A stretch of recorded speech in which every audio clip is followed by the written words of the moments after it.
Good evening my dear friends. ఈరోజు అంటే 23/5/2025 అంటే 2025 మే 23వ తేదీ యొక్క ప్రధానమైనటువంటి current affairs and current related general studies అంశాల గురించి ఈరోజు మనం చర్చిద్దాం. ఈరోజు ప్రధానంగా మనం చర్చించాల్సినటువంటి విశేషాలు ఏంటి అంటే, అమెరికా ప్రపంచ పెద్దన్నగా పెరిగించినటువంటి అమెరికా దేశం ఖండాంతర క్షిపణిని పరీక్షించింది.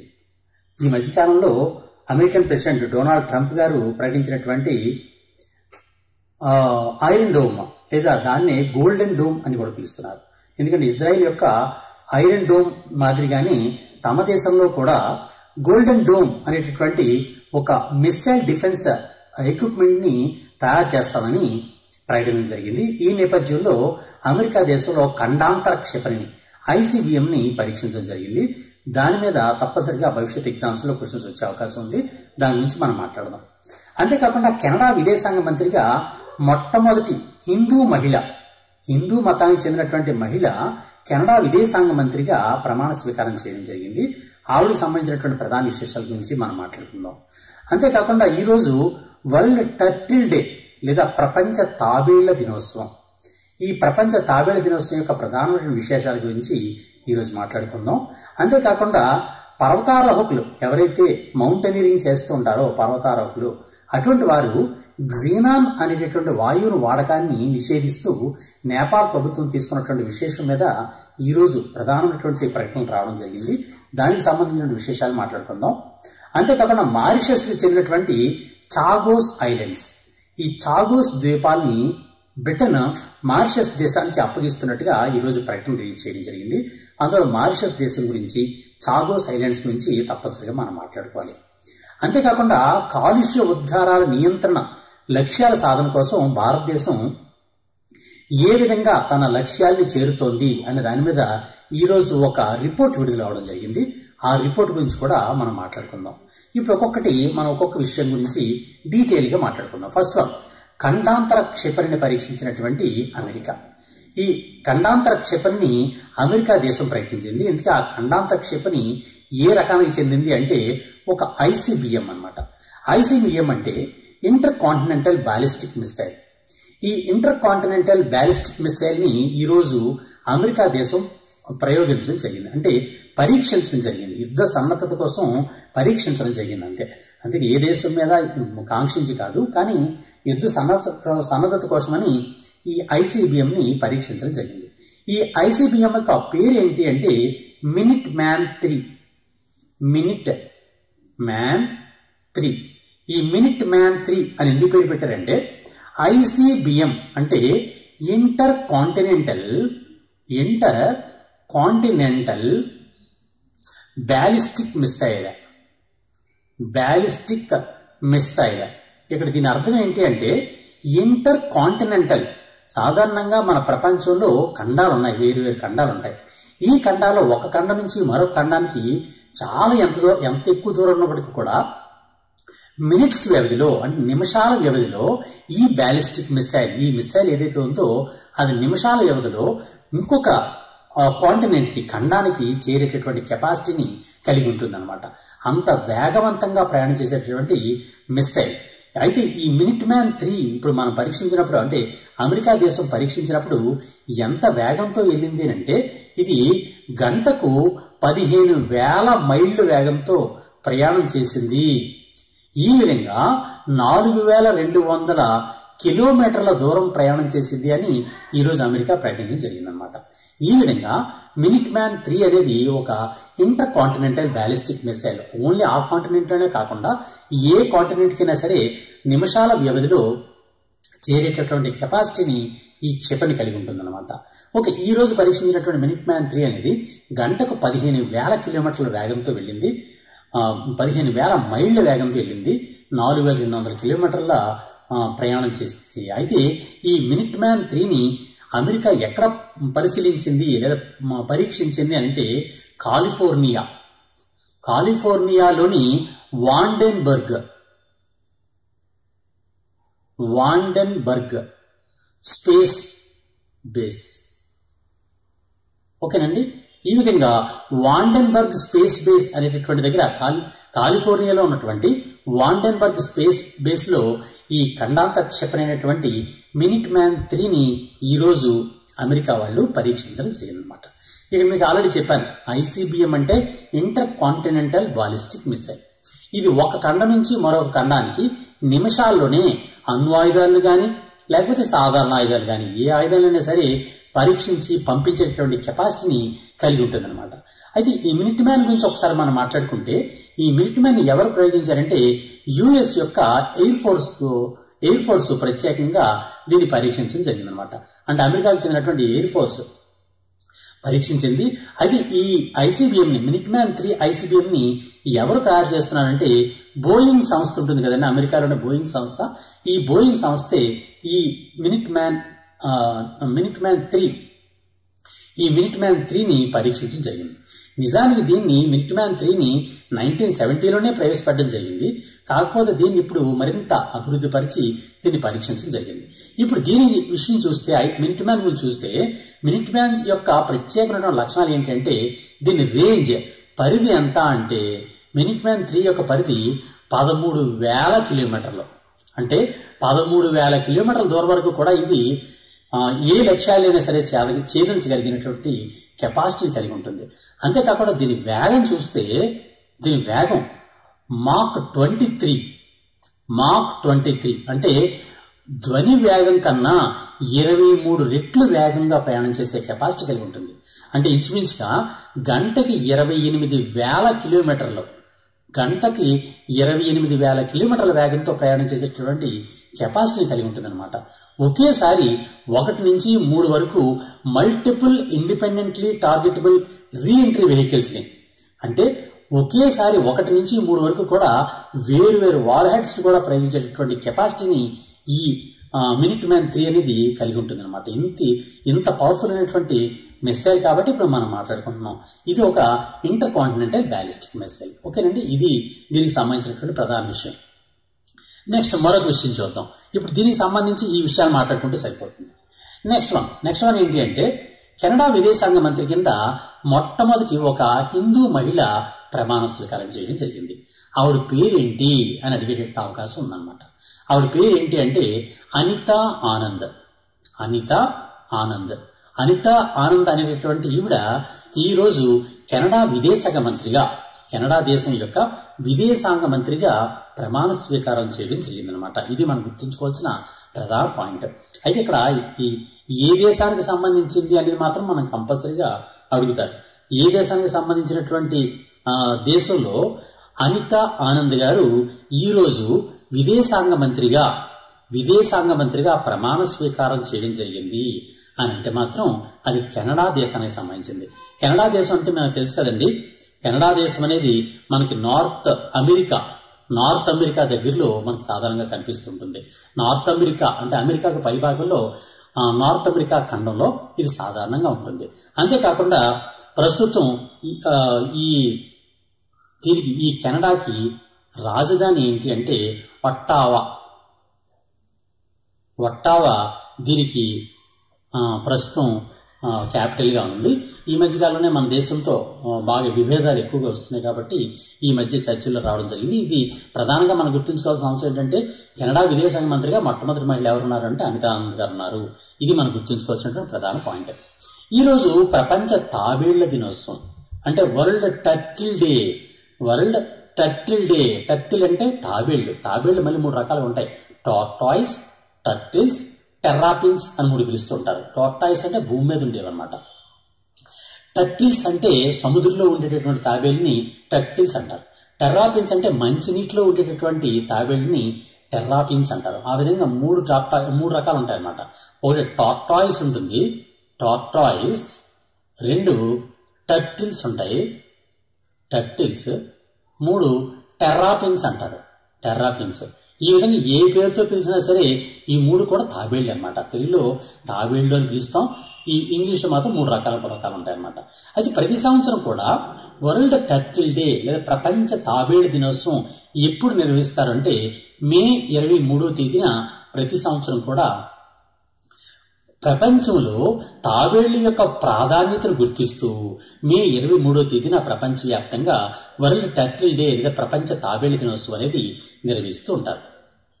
ప్రతిసారి కూడా మనం ఒక విషయం చెప్తున్నాం. ఏంటి, ఏదైనా ఒక డే మనం చెప్పుకున్నాం అంటే తప్పనిసరిగా దాని థీమ్ అని మాట్లాడుకోవాలి. థీమ్, ఈ వరల్డ్ టర్టిల్ డే 2025 యొక్క థీమ్ ఏంటి అంటే dancing turtles rock. Dancing turtles rock. ఈ డాన్సింగ్ టర్టిల్స్ రాక్ అనేటటువంటి థీమ్ ని ఈసారి ఈ వరల్డ్ టర్టిల్ డేకి తీసుకోవడం జరిగిందనమాట. దీనికోసం ఏ లక్ష్యంతో దీన్ని నిర్వహిస్తారు ఈ కార్యక్రమాన్ని అంటే తాబేళ్ల యొక్క ప్రాముఖ్యత, జీవావరణంలో తాబేళ్ల యొక్క ప్రాముఖ్యతను గుర్తించడం కోసమని వీటిని ఈ దినోత్సవం చేస్తుంటారు. ఇప్పుడు విషయం ఏంటి అంటే ప్రధానంగా మనం తప్పనిసరిగా గుర్తుంచుకోవాల్సింది అంటే ప్రపంచంలో అతి ఎక్కువ కాలం నివసించేటటువంటి, ఎక్కువ కాలం జీవించే జీవి ఏది? జీవించే జీవి అంటే అతి ఎక్కువ కాలం జీవించే జీవులు ఏవి అంటే తాబేళ్లు. ఈ తాబేళ్లే ప్రపంచంలో అత్యంత ఎక్కువ కాలం జీవిస్తాయి. సాధారణంగా ఇవి సగటున 300 సంవత్సరాల కాలం పాటు ఇవి బతుకుతాయి అన్నమాట. ఈ విధంగా ప్రపంచంలో అత్యంత ఎక్కువ కాలం జీవించేటటువంటి జంతువులు ఏవి అంటే తాబేళ్లు అన్నమాట. అంతేకాకుండా దీని యొక్క ప్రాముఖ్యత ఏంటి అంటే సముద్రం లోపల జెల్లీ ఫిషెస్ ఉంటాయి. జెల్లీ ఫిష్ అనేటటువంటి ప్రత్యేకమైనటువంటి జీవులు ఉంటాయి. ఈ జెల్లీ ఫిష్ ఏదైతే ఉంటుందో ఆ జెల్లీ ఫిష్లు కానీ స్పాంజెస్ అని ఉంటాయి. స్పంజికలు అంటారు. ఆ స్పంజికల యొక్క జనాభా అనేది విపరీతంగా పెరిగిపోకుండా దాన్ని నియంత్రణ చేయడం కోసం తాబేళ్లు ఉపయోగపడుతుంటాయి. ఎందువల్లంటే తాబేళ్లు అనేవి ఆ జెల్లీ ఫిష్ని, స్పాంజిల్ని ఆహారంగా తింటూ వాటి యొక్క సంతతి పెరిగిపోకుండా ఆపుతూ ఉంటాయి అన్నమాట. ఇది తాబేళ్లకు సంబంధించినటువంటి కొన్ని ప్రధాన అంశాలు. ఇంకొక విషయం ఏంటి అంటే తాబేళ్లు అనేవి జంతు సామ్రాజ్యంలో, అంటే జువాలజీ అంటాం కదండి, జంతు సామ్రాజ్యం. జువాలజీ అంటే the study of animals is called as zoology. ఆ జువాలజీలో ఒక వర్గం ఉంటుంది. ఆ వర్గాన్ని ఏమంటారంటే రెప్టీలియా లేదా సరీసృపాలు అంటారు. ఈ సరీసృపాలు వర్గానికి చెందినటువంటి జీవులే తాబేళ్లు అనమాట. ఈ రెప్టీలియాలోని ఒక విభాగం ఉంటుంది. ఆ విభాగాన్ని ఏమంటారంటే కీలోనియా అంటారు. ఈ కీలియోనియా అనే విభాగానికి చెందినటువంటి జంతువులే తాబేళ్లు అనమాట. ఈ తాబేళ్లకి ఒక ప్రధానమైనటువంటి ఒక ప్రత్యేక లక్షణం ఉందండి. ఏంటంటే మనకు సాధారణంగా మనకు నాసిక ఉంటుంది. నాసిక అంటే ముక్కులో 2 రంధ్రాలు ఉంటాయి, నాస్ట్రిల్స్ అంటాం, నాసికా రంధ్రాలు అంటాం. మనకి ఎన్ని నాసికా రంధ్రాలు ఉంటాయి? మనుషులకి 2 ఉంటాయి. సాధారణంగా అన్ని జంతువులకి కూడా 2 నాసికా రంధ్రాలు ఉంటాయి. కానీ టర్టిల్స్, తాబేళ్లకి మాత్రం 1 నాస్ట్రిల్ మాత్రమే ఉంటుంది. 1 నాస్ట్రిల్, సింగిల్ నాస్ట్రిల్, ఒక్క నాస్ట్రిల్ మాత్రమే. అంటే నాసికా రంధ్రం అనేది ఒక్కటి మాత్రమే ఉన్నటువంటి జంతువు ఏది అంటే తాబేళ్లు. అందువల్ల ఈ తాబేళ్లకి ఒక ప్రత్యేకమైన పేరు ఉంటుంది. ఆ పేరు ఏంటి అంటే మోనోరైనా. మోనో అంటే సింగిల్, రైనా అంటే నాస్ట్రిల్. ఈ నాస్ట్రిల్ అనేది ఒక్కటి మాత్రమే ఉంటుంది కాబట్టి వీటిని మోనోరైనా అంటారు. ఎగ్జామ్లో క్వశ్చన్ ఎలా అడుగుతారంటే జనరల్ స్టడీస్ విభాగంలో మోనోరైనా అని కింది వాడిలో వేటిని పిలుస్తారు అంటాడు. మోనోరైనా అని వేటిని పిలుస్తారండి? తాబేళ్లని పిలుస్తారు. అంటే టర్టిల్స్ లేదా టార్టాయిస్ అని పిలుస్తూ ఉంటారు. మన భారతదేశంలో ఈ టర్టిల్స్ అనే వాటిని మనం సంరక్షించడం కోసం ప్రత్యేకంగా ఒక చట్టం ఉంది. సాధారణంగా ఓన్లీ టర్టిల్సే కాకుండా వన్యప్రాణులన్నీ కూడా సంరక్షణ చేయడం కోసమని మన పార్లమెంట్ చేసినటువంటి చట్టం పేరే వన్యప్రాణి సంరక్షణ చట్టం 1972. 1972 వన్యప్రాణి సంరక్షణ చట్టం అనేది. దాని ప్రకారం ఈ తాబేళ్లను కూడా మనం సంరక్షణ చేస్తూ ఉంటాం అన్నమాట. ఇది దీనికి సంబంధించినటువంటి ప్రధానమైన విశేషాలు. నెక్స్ట్ మరొక అంశం చూద్దాం. పర్వతారోహులందరూ కూడా జీనాన్ వాడకం మీద నిషేధం విధిస్తూ ఈ ఒక దేశం అనేది ఆల్రెడీ డిసిషన్ తీసుకోవడం జరిగింది. ఈ రోజు దాని గురించి చర్చ రావడం జరిగింది. ఎందువల్లంటే ఆ దేశంలో ఉన్నటువంటి పర్వత శిఖరాలని అధిరోహించినటువంటి కొంతమంది యూరోపియన్ పర్వతారోహకులు ఈ జీనాన్ వాడారని, వారి మీద తీవ్రమైనటువంటి చర్యలు తీసుకోవడం కోసం కూడా ఆ దేశం అనేది స్టార్ట్ చేసిందనమాట. ఆ దేశం ఏది అని అంటే నేపాల్ దేశం. నేపాల్ దేశం అనేది జీనాన్ అనేటటువంటి ఒక గ్యాస్ ని వాడకాన్ని నిషేధించింది అనమాట. ఎవరు నిషేధించింది? ఎవరికి అంటే పర్వతారోహకులు లేదా మౌంటైనీరింగ్ చేసేవాళ్ళు అనమాట. మౌంటైనీర్స్ లేదా మౌంటైనీరింగ్ అంటే పర్వతాన్ని ఎక్కేవాళ్ళు. ఆ పర్వతాన్ని ఎక్కేవాళ్ళు సాధారణంగా నేపాల్కి ఎక్కడికి వస్తారు? నేపాల్లో ప్రపంచంలోనే అతి ఎత్తైనటువంటి శిఖరం ఉంది. ప్రపంచంలో అతి ఎత్తైన శిఖరం, దాని పేరు ఏం పేరండి? ఎత్తైన శిఖరం పేరు మౌంట్ ఎవరెస్ట్. మౌంట్ ఎవరెస్ట్ యొక్క అసలు పేరేంటి? సాగరమాత. లాస్ట్ టైం మనం మాట్లాడుకున్నాం. Everest, mount Everest. ఈ మౌంట్ ఎవరెస్ట్ ఎక్కడానికని ప్రపంచంలో అనేక దేశాల నుంచి పర్వతారోహకులు వస్తారు.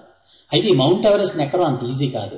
ఎందుకంటే అక్కడ ఉన్నటువంటి వాతావరణ పరిస్థితులు చాలా తీవ్రంగా ఉంటాయి. అంత ఎత్తైన పరిస్థితుల్లో ఆక్సిజన్ అందుబాటులోకి ఉండదు.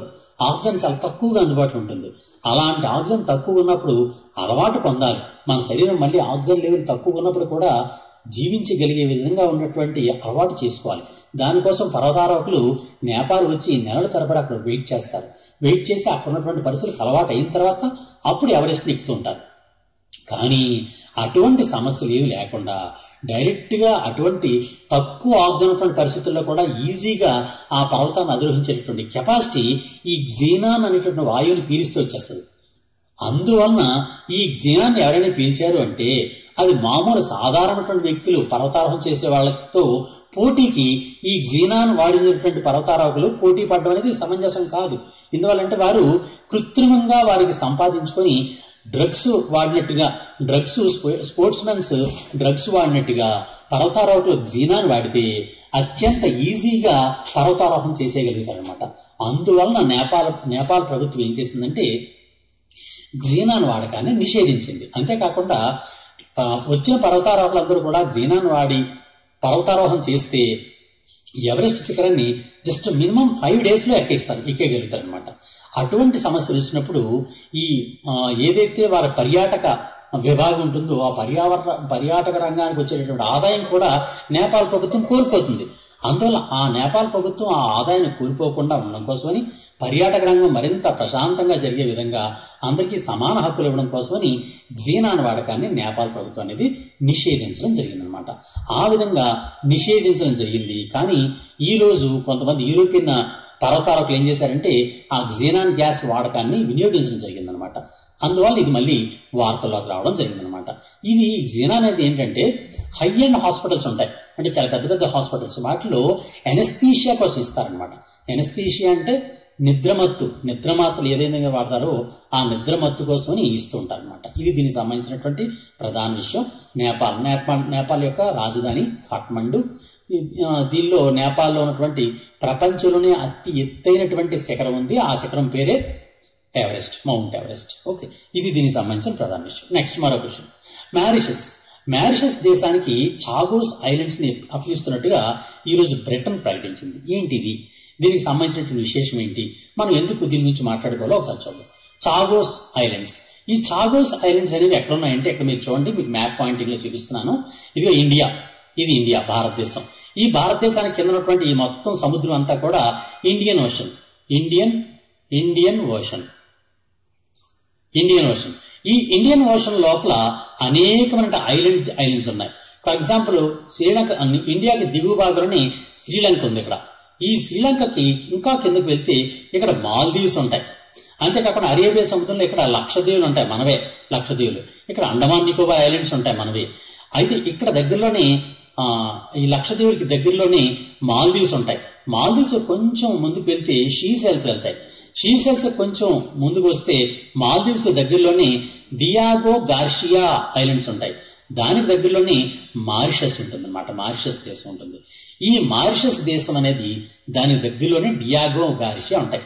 నిజానికి ఈ మారిషస్ అనేటటువంటి ఈ దేశం అనేది బ్రిటన్ నుంచి స్వాతంత్రం పొందినటువంటి దేశం అనమాట. నిజానికి ఎంతకన్నా మనం ముందుకు వెళ్తే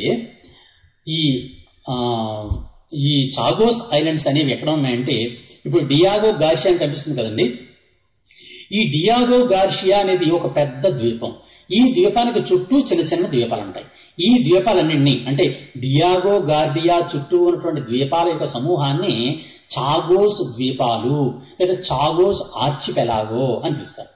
ఈ చాగోస్ ఆర్చిపెలాగో అంతా కూడా సాధారణంగా ఏంటి అంటే ఫ్రాన్స్ దేశం యొక్క ఆధునంలో ఉండేవన్నమాట. ఫ్రాన్స్ ఇంతకు ముందు ఎక్కడంటే ఫ్రాన్స్ దేశం అనేది వీటిని ఆక్రమించుకుంది. మొట్టమొదట ఫ్రాన్స్ దేశం ఆక్రమించుకుంది. కానీ ఫ్రాన్స్ మరియు బ్రిటన్ దేశాల మధ్య కుదిరినటువంటి ఒప్పందం ఫలితంగా, ఎప్పుడు ఒప్పందం అంటే 1814లో ఒక ఒప్పందం జరిగింది. ఆ ఒప్పందాన్ని ఏమంటారంటే ట్రీటీ ఆఫ్ ప్యారిస్ అంటారు. ట్రీటీ ఆఫ్ ప్యారిస్ లేదా ప్యారిస్ ఒప్పందం అన్నమాట. ట్రీటీ ఆఫ్ ప్యారిస్ ఎప్పుడు జరిగిందంటే 1814లో జరిగింది. 1814లో జరిగినటువంటి ట్రీటీ ఆఫ్ ప్యారిస్ లో భాగంగా ఫ్రాన్స్ దేశానికి ఆధ్వర్యంలో ఉన్నటువంటి ఆ ద్వీపాలన్నీ కూడా బ్రిటన్ కి ఇవ్వబడ్డాయి. అప్పటి నుంచి బ్రిటన్ అనేది ఈ ఐలాండ్స్ అన్ని కూడా పరిపాలిస్తోంది. మారిషస్ ద్వీపాలు ఏవైతే ఉన్నాయో, అంటే ఈ ఐలాండ్స్ అన్ని ఉన్నాయి కదండి, ఈ ఐలాండ్స్ అన్నిటికీ ఏం పేరు పెట్టారంటే ఫ్రాన్స్ ఆధీనంలో దీన్ని ఇస్లే డి ఫ్రాన్స్ ద్వీపాలు అని పేరు పెట్టేవారు. ఇస్లే డి ఫ్రాన్స్ అంటే ఫ్రెంచ్ భాషలో ఫ్రాన్స్ యొక్క ద్వీపాలు అని అర్థం అనమాట. అంతే, అంటే ఐలాండ్స్ ఆఫ్ ఫ్రాన్స్ అని అర్థం అనమాట. దాన్నే ఫ్రెంచ్ భాషలో ఇస్లే డి ఫ్రాన్స్ అని పిలిచేవారు. కానీ 1814లో ట్రీటీ ఆఫ్ ప్యారిస్ కుదరగాని ఈ ఇస్లే డి ఫ్రాన్స్ అనే వాటిని మారిషస్ అనే పేరుతో పేరు పెట్టారనమాట. మారిషస్ అనే పేరు పెట్టడం జరిగింది. ఇవి మారిషస్ ఐలాండ్స్. ఆ విధంగా మారిషస్ ఐలాండ్స్ ఏర్పడ్డాయి. అయితే ఈ మారిషస్ ఐలాండ్స్ అనేవి తమ స్వాతంత్ర సంపార్జనలో భాగంగా చేసినటువంటి ఫైటింగ్ తో 1968లో ఈ మారిషస్ కి స్వాతంత్రం ఇవ్వడం జరిగింది. బ్రిటన్ స్వాతంత్రం ఇచ్చారు. కానీ మారిషస్ లో భాగంగా ఉన్నటువంటి భాగాలైనటువంటి కొన్ని ద్వీపాలని మనం ఆల్రెడీ చెప్పాం కదండి, చాగోస్ ఆర్చిపెలాగో అని చెప్పాం కదండి. ఆ చాగోస్ ఆర్చిపెలాగో అని మాత్రం వారు ఇవ్వడం మానేశారనమాట. చాగోస్ ఆర్చిపెలాగో. ఈ చాగోస్ ఆర్చిపెలాగోలో ఉన్నటువంటి ప్రధానమైనటువంటి ద్వీపం ఏది అంటే ఇక్కడ మీకు కనిపిస్తుంది డియాగో గార్షియా ఐలాండ్ అనమాట. ఇది డియాగో గార్షియా. ఓకేనండి. చార్లెస్ ఇగో ఇది డియాగో గార్షియా ఐలాండ్స్. ఈ డియాగో గార్షియా ఐలాండ్స్ లో ఉన్నటువంటి మొత్తం ఆ ద్వీపాల యొక్క సముదాయాన్ని చాగోస్ ఐలాండ్స్ అంటారు. ఈ చాగోస్ ఐలాండ్స్ అన్ని కూడా మారిషస్ దేశానికి సంబంధించినవి అనమాట. కానీ 1968లో కేవలం డియాగో గార్షియాని విడదీసి మారిషస్ కు మాత్రమే స్వాతంత్రం ఇచ్చారు. డియాగో గార్షియాలో ఉన్నటువంటి అక్కడ స్వదేశీ వ్యక్తులందరినీ కూడా ఖాళీ చేయించి మారిషస్ కు పంపించారు.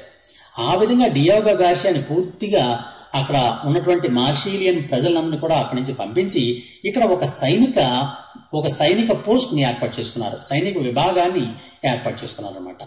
ఈ సైనిక విభాగం అనేది అమెరికాకు కూడా ఉపయోగపడుతుంది. బ్రిటన్ కి మరియు అమెరికాకు కూడా, యూకే అండ్ యుఎస్ఏ ఈ రెండు దేశాలు కూడా ఈ డియాగో గార్షియాలో ఒక ప్రత్యేకమైనటువంటి సైనిక విభాగాన్ని, సైనిక స్థావరాన్ని ఏర్పాటు చేసుకున్నాయి.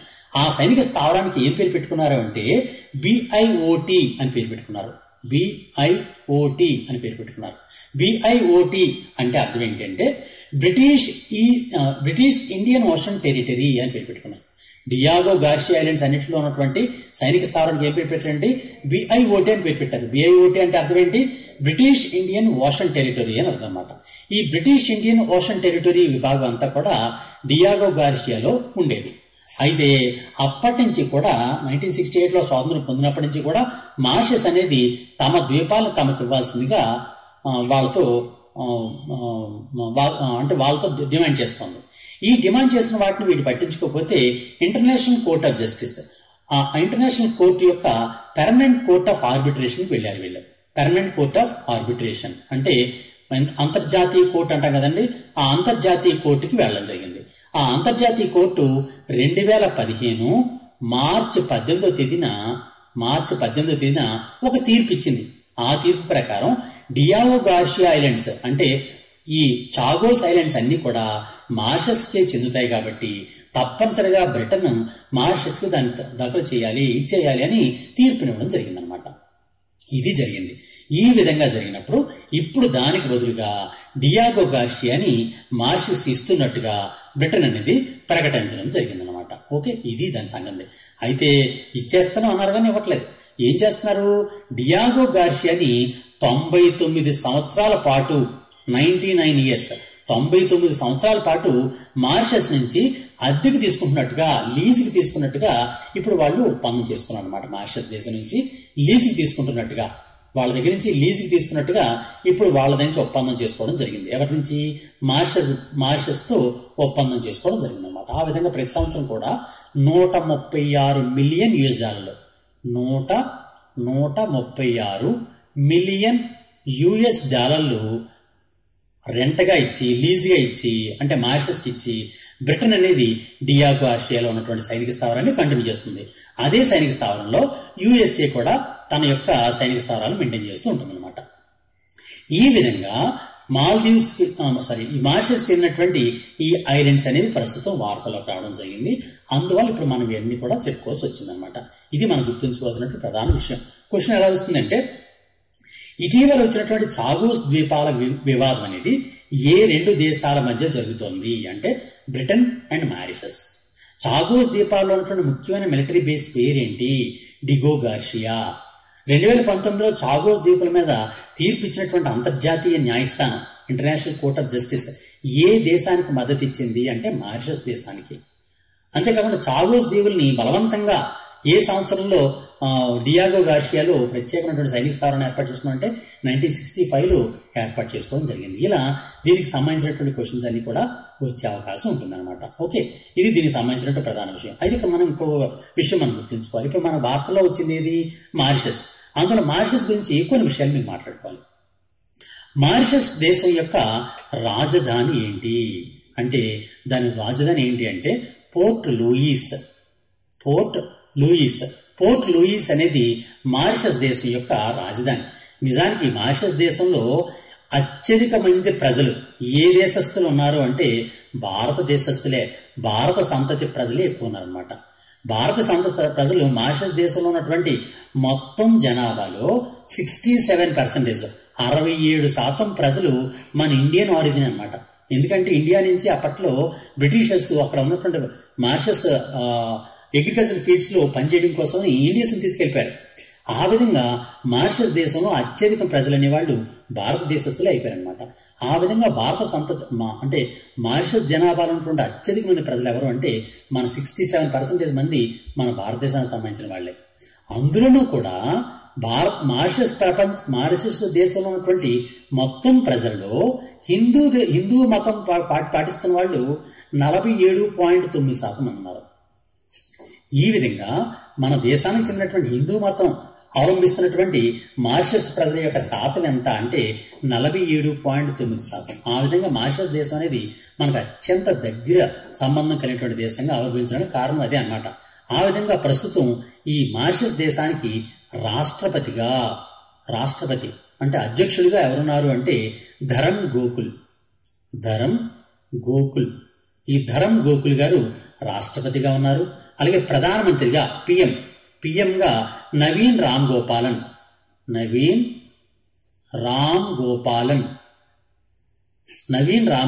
గారు ప్రధానమంత్రిగా ఉన్నారు. అలాగే మారిషస్ కి కరెన్సీ ఏంటి అంటే ప్రస్తుతం అవలంబిస్తున్నటువంటి కరెన్సీ ఏంటంటే మార్షిలియన్ రూపీ. అంటే మారిషస్ దేశానికి చెందినటువంటి రూపీ అనేది ప్రస్తుతం కొనసాగుతుంది అనమాట. ఇది దీనికి సంబంధించినటువంటి ప్రధాన విషయాలు. ఇప్పుడు మీకు ఒక డయాగ్రామ్ మీరు చూసారంటే ఈజీగా మీకు అర్థమైపోతుంది. ఇదంతా ఇండియన్ ఓషన్, ఇదంతా ఉంది కదండి ఇండియన్ ఓషన్ లో ఉన్నటువంటి మాల్దీవ్స్ కి పై భాగంలో ఉన్నటువంటి ఐలాండ్సే మారిషస్ ఐలాండ్స్. ఈ మారిషస్ ఐలాండ్స్ కి మాల్దీవులకి మధ్య ఉన్నటువంటి భాగమే డియాగో గార్షియా అన్నమాట. ఈ డియాగో గార్షియా ఉన్నటువంటి చుట్టూ ఉన్నటువంటి ద్వీపాలనే చాగోస్ ఐలాండ్ అంటున్నారు. ఈ చాగోస్ ఐలాండ్సే ఇప్పుడు వార్తలోకి వచ్చినటువంటి ప్రధానమైనటువంటి విశేషం. ఓకే అండి, ఇది దీనికి సంబంధించినటువంటి ప్రధానమైన విషయాలు. నెక్స్ట్ మరొక అంశం చూద్దాం. ఈ రోజు ఒక ప్రధానమైన రిపోర్ట్ విడుదలైందండి. ఆ రిపోర్ట్ ని ఎవరు విడుదల చేశారంటే CEEW అనే ఒక సంస్థ, అలాగే AEEE అనే ఒక సంస్థ రిలీజ్ చేశాయి. ప్రపంచవ్యాప్తంగా ప్రపంచ ప్రసిద్ధి చెందినటువంటి కొన్ని సంస్థలు అన్నమాట ఇవి. వీటిల్లో CEEW అంటే అర్థం ఏంటంటే council on energy, environment and water. Council on energy, environment and water అనే దాన్ని CEEW అని పిలుస్తారు. అదొక సంస్థ. అలా కాబట్టి AEEE ఈ సంస్థ పేరు ఏం పేరంటే అలయన్స్ ఫర్ ఎనర్జీ ఎఫిషియన్సీ అనేది AEEE యొక్క పేరు అనమాట. ఈ రెండు సంస్థలు CEEW ఒకటి, AEEE ఒకటి, ఈ రెండు సంస్థలు కలిపి ఈ రోజు ఒక రిపోర్ట్ విడుదల చేశాయి. ప్రపంచవ్యాప్తంగా కాలుష్య ఉద్గారాలు ఏవైతే ఎమిషన్స్ ఉన్నాయో ఆ ఎమిషన్స్ వేరు దేశాలు ఏ విధంగా చేస్తున్నాయి, పర్టికులర్ గా ఇండియా గురించి ఆ నివేదికలో కొన్ని ప్రధానమైన విశేషాలు తెలియజేశాయి అనమాట. ఆ విశేషాల గురించి ఇప్పుడు మనం మాట్లాడుకుందాం. ఏంటి ఆ నివేదికలు ఏం తెలియజేసిందంటే, కాలుష్య ఉద్గారాలు ఏవైతే ఉన్నాయో అంటే ఎమిషన్స్ ఉన్నాయి కదండి, ఆ ఎమిషన్స్ అన్ని కూడా ఎమిషన్స్ ఉద్గారాల యొక్క లక్ష్యాలు ఉన్నాయి, మన భారతదేశం యొక్క లక్ష్యాలు. ఆ లక్ష్యాలను తప్పనిసరిగా భారతదేశం అనుసరిస్తోంది. ఆ విధంగా తప్పనిసరిగా దానికి ఉన్నటువంటి లక్ష్యాల్ని నెరవేర్చుకుంటుంది అని ఈ రిపోర్ట్ CEEW AEEE రిపోర్ట్ అనేది ఈ రోజు రిలీజ్ చేసినటువంటి రిపోర్టు తెలియజేసింది అనమాట. ఇంతకీ భారతదేశం యొక్క లక్ష్యాలు ఏంటి ఉద్గారాల మీద అనే విషయం మనం చదువుకోవాలన్నమాట. ఈ నేపథ్యంలో అంటే కాలుష్య ఉద్గారాల నియంత్రణ లక్ష్యాల సాధనలో భారతదేశం మీద ఒక నివేదిక విడుదలైనటువంటి నేపథ్యంలో అసలు కాలుష్య ఉద్గారాల మీద భారతదేశం యొక్క లక్ష్యాలు ఏంటి అని మనం గుర్తుంచుకోవాలి. కాలుష్య ఉద్గారాల మీద భారతదేశం యొక్క లక్ష్యాలు మనం చూసినట్లయితే ఆ లక్ష్యాలు ఏంటంటే, కాలుష్య ఉద్గారాల యొక్క స్థాయిని మన భారతదేశంలో 2005 నాటి స్థాయితో పోలిస్తే 2030 నాటికి 45% తగ్గించాలి అనేది భారతదేశం యొక్క లక్ష్యం. ఓకేనండి, భారతదేశం లక్ష్యం ఏంటి? 2005 స్థాయితో పోలిస్తే 2030 నాటికి కాలుష్య ఉద్గారాల యొక్క స్థాయిని భారతదేశం 45% తగ్గిస్తుంది, మేము తగ్గిస్తాము అని భారతదేశం ప్రపంచవ్యాప్తంగా హామీ ఇవ్వడం జరిగింది. ఆ హామీని అద్భుతంగా నెరవేరుస్తోంది. ఇది 45 కాదు, 52 to 57% వరకు కూడా ఈ కాలుష్య ఉద్గారాలను లక్ష్యాలను ఛేదించే విధంగా భారతదేశం ప్రయాణం చేస్తోంది అని CEEW AEEE యొక్క నివేదిక అనేది ఈ రోజు రిలీజ్ అయిందనమాట, చెప్పిందనమాట. అంతేకాకుండా భారతదేశం మరొక లక్ష్యం ఉంది. అదేంటి అంటే 2070 నాటికి నెట్ జీరో స్థాయికి మేము చేరుతాము అని ప్రకటించింది భారతదేశం. ఇందుకు ఏంటి నెట్ జీరో అంటే అర్థం ఏంటంటే, ఒక దేశం విడుదల చేస్తున్నటువంటి ఉద్గారాలు లేదా కార్బన్ డైఆక్సైడ్, అలాగే గ్రహిస్తున్నటువంటి కార్బన్ డైఆక్సైడ్ సమానంగా ఉంటే వాతావరణంలోనికి మళ్ళీ కొత్తగా విడుదలవ్వదు. ఆ విధంగా ఉండే స్థాయిని నెట్ జీరో స్థాయి అంటారనమాట. అంటే వేరు పరిశ్రమల ద్వారా కార్బన్ డైఆక్సైడ్ రిలీజ్ అవుతూ ఉంటది. అయితే అదే స్థాయిలో ఎంత కార్బన్ డైఆక్సైడ్ అయితే విడుదలవుతుందో అంత స్థాయిలో వాతావరణం నుంచి కార్బన్ ని శోషించుకునే విధంగా అటవీ పెంపకం అంటే మొక్కల పెంపకం చేస్తే ఆ విధంగా విడుదలైనటువంటి కార్బన్ డైఆక్సైడ్ కి తీసుకుంటున్నటువంటి కార్బన్ డైఆక్సైడ్ కి సమానం అయిపోతుంది. ఆ విధంగా సమానమైనటువంటి స్థాయిని నెట్ జీరో స్థాయి అంటారనమాట. అటువంటి నెట్ జీరో స్థాయికి భారతదేశం 2070 నాటికి వస్తుంది అని ఒక లక్ష్యం భారతదేశం కలిగి ఉంది. అయితే ఈ రిపోర్ట్ CEEW AEEE రిపోర్ట్ ఏం తెలియజేసిందంటే, ఈ నెట్ జీరో స్థాయికి 2070 నాటికి భారతదేశం చేరాలి అంటే కొన్ని విధానపరమైనటువంటి మార్పులు తీసుకురావాలి అని ఒక చిన్న ఇన్స్ట్రక్షన్ అనేది ఇచ్చిందనమాట. ఈ విధంగా ఈ రిపోర్ట్ అనేది అంటే ఈ రిపోర్ట్ ఏదైతే ఇప్పుడు మనం చెప్పుకున్నామో ఆ రిపోర్ట్ అనేది మన భారతదేశానికి సంబంధించినటువంటి విశేషాల గురించి చెప్పింది. కాబట్టి మనం తప్పనిసరిగా దీనికి సంబంధించినటువంటి క్వశ్చన్స్ మనం ఎక్స్పెక్ట్ చేయొచ్చు అనమాట. ఇవన్నీ కూడా ఈ రోజుకి సంబంధించి అంటే 2025 మే 23వ తేదీ యొక్క సంబంధించినటువంటి ప్రధానమైనటువంటి current affairs and current related general studies. మిత్రులారా, మీరు ఎవరైనా కానిస్టేబుల్, SI కానిస్టేబుల్స్ లేకపోతే DSC ఇలా ఏవైనా ప్రిపేర్ అవుతున్నారంటే తప్పనిసరిగా మీరందరూ కూడా మన గాంధీవం యాప్ని డౌన్లోడ్ చేసుకోవాలి. మన ప్లే స్టోర్లోకి వెళ్ళి గాంధీవం GANDEEVAM గాంధీవం అని టైప్ చేస్తే మీరు గాంధీవం యాప్ డౌన్లోడ్ చేసుకోవచ్చు. అందులో మీరు ప్రిపేర్ అవడానికి అవసరమైనటువంటి వీడియో కోర్సెస్, టెస్ట్ సిరీస్లు, మెటీరియల్స్ అన్ని అందుబాటులో ఉంటాయి. మీ అందరికీ తెలుసు కదండి, మీరు తెలంగాణలో కానీ ఆంధ్రలో కానీ ఏ ఎగ్జామ్ జరిగినా కరెంట్ అఫైర్స్ విభాగంలో కానీ కరెంట్ రిలేటెడ్ జనరల్ స్టడీస్ విభాగంలో కానీ అన్ని క్వశ్చన్స్ కూడా మన యాక్లెబ్ నుంచి వస్తాయి. ప్రతిసారి కూడా మనకు తెలుసు. అదే పవర్ మెయింటైన్ చేస్తూ మన మిత్రులు ఎక్కువ మంది మరింత ఎక్కువ మార్కులు సంపాదించాలనే ఉద్దేశంతో దానిలో వీడియో కోర్సెస్ పెట్టాం, టెస్ట్ సిరీస్లు పెట్టాం, అంతేకాకుండా మెటీరియల్ కూడా పెట్టడం జరిగింది. అందులో తప్పనిసరిగా ఆ మెటీరియల్ మీరు తీసుకొని మీరు హైయెస్ట్ మార్కులు సంపాదించాలని కోరుతున్నాను. అంతేకాకుండా మీరందరూ కూడా నాకు చిన్న హెల్ప్ చేయాలి. ఏంటి అంటే తప్పనిసరిగా ఈ వీడియోని లైక్ చేయండి, కామెంట్ చేయండి. అంతేకాకుండా ఈ వీడియోకి సంబంధించినటువంటి విశేషాల గురించి మీ మిత్రులు కూడా తెలియజేయండి. ఆ విధంగా తెలియజేసినట్లయితే నాకు కూడా దానికి తప్పనిసరిగా నాకు కూడా హెల్ప్ అవుతుంది. కాబట్టి ఆ విధంగా మీరు చేస్తారని మిమ్మల్ని అందరూ కోరుతున్నాను.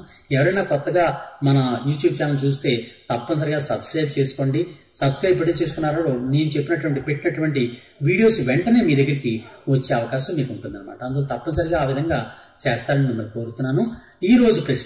ఈ రోజు నేను ఒక ప్రశ్న ఇస్తాను. ఆ ప్రశ్నని మీరు కామెంట్ రూపంలో తెలియజేయండి. అదేంటి అంటే, ప్రపంచ తాబేళ్ల దినోత్సవం ఎప్పుడు నిర్వహిస్తారు? ప్రపంచ తాబేళ్ల దినోత్సవం, వరల్డ్ టర్టిల్ డే లేదా ప్రపంచ తాబేళ్ల దినోత్సవం, ప్రపంచ తాబేళ్ల దినోత్సవాన్ని ఎప్పుడు నిర్వహిస్తారు అనేది కామెంట్ రూపంలో తెలియజేయండి. తప్పనిసరిగా మీ అందరూ తెలియజేస్తారని కోరుతున్నాను. మీ మిత్రులు కూడా దీన్ని తప్పనిసరిగా షేర్ చేస్తారని మిమ్మల్ని కోరుతూ, all the best, God bless you, thank you very much. మీ అందరూ కూడా తప్పనిసరిగా మంచి మార్కులతో అతి త్వరలోనే హైయెస్ట్ మార్క్స్ మీరు సంపాదించి మంచి ఉద్యోగాలు సంపాదించాలని కోరుకుంటూ, all the best, God bless you, thank you very much.